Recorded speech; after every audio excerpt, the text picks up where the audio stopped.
Hi, and welcome to the latest in our ongoing series of tutorials on effective article marketing from submityourarticle.com, teaching you how to use article marketing to attract massive publicity to your website. This week, I'm going to be giving you advice on how to use, and more importantly, how not to use, the HTML resource box. Many article directories will give you the option between creating a text resource box or an HTML resource box when submitting your article. What's the difference between each of these types of resource boxes, and why would a person choose to use the HTML one? Also, what's the correct way to use the HTML resource box? Using the HTML resource box, also known as the author bio, effectively isn't just a matter of figuring out how to link anchor text.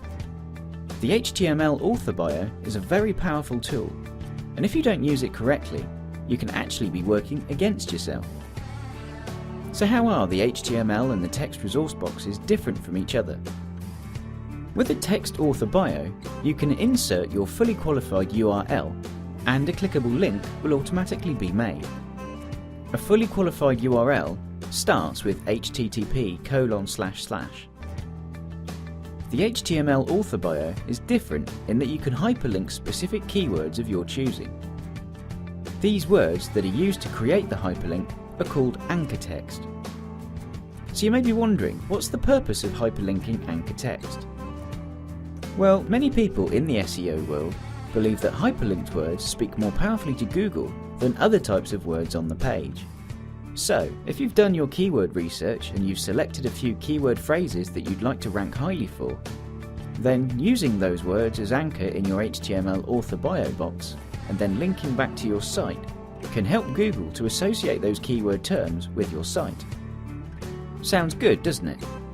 So you're probably thinking, well, okay, what's the catch? The catch is that you must use the HTML resource area correctly, or your efforts may be perceived as manipulative in Google's eyes, which isn't what you want. You want your efforts with your HTML resource box to look natural and be helpful to Google, rather than sending up red flags. Here's an article marketing tip. Vary the keywords you use in your HTML resource box. You should have several main keywords for your site.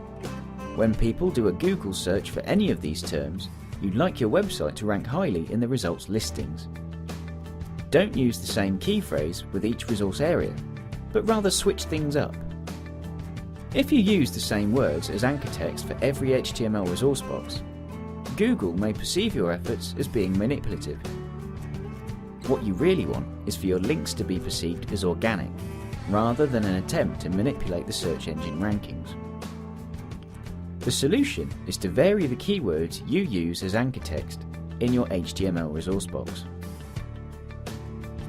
Here's another article marketing tip. Write a complete author bio and don't just have a link. Sometimes when people find out that the HTML resource box has SEO benefits, they get tunnel vision and focus only on the link, forgetting that the resource box, or any type of resource box, is first and foremost an author bio. Just as you shouldn't just put a link to your site in the text resource area, so you also shouldn't just put a hyperlinked keyword phrase in your HTML one. Each author bio should contain your name, a bit of information about you and your business, reasons why you should be regarded as an authority on your topic, an incentive to visit your site, and a link to your site. Now you may be wondering, if I don't have keywords that I'm targeting, should I use the HTML resource box? The only time you would use the HTML resource box would be if you are targeting specific keywords that you've researched. Otherwise, if you haven't done any keyword research and you'd just like to have a clickable URL leading back to your website, then you can just use the text resource box. For more information on how you can use article marketing to attract massive publicity to your website, please go to our blog at submityourarticle.com/blog.